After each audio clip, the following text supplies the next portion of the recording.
La délibération, en fait, elle était très dans les grandes déclarations de grands principes qui posaient notamment la création d'une autorité organisatrice de l'eau et la baisse des 25% du prix de l'eau. C'était en gros les deux grosses parties. Simplement, nous avions souhaité apporter deux amendements qui avaient deux objectifs. Le premier amendement, c'était pour préciser cette autorité organisatrice de l'eau, c'est-à-dire ce service de l'eau, et donner poser des actes pour créer des postes, etc. Et donc on avait proposé de remplacer la délibération, l'article unique de la délibération qui demandait d'adopter le rapport du président, en mettant à la place clairement que le conseil de communauté crée un vrai service de l'eau et qui se donne les moyens. Et le deuxième amendement, il avait pour objectif de ne pas oublier le deuxième point important à notre sens dans la gestion de l'eau, c'est-à-dire que nous avons été élus sur un programme qui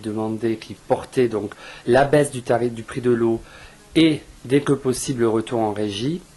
Et donc suite à l'audit qui a conduit à cette négociation de la baisse du prix de l'eau, il nous semble important d'aussi poser des actes pour préparer ce retour en régie.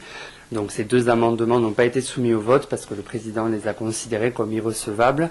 Et donc en conséquence, vu que pour nous la délibération était encore un peu floue ou incomplète, on n'a pas participé au vote. Voilà.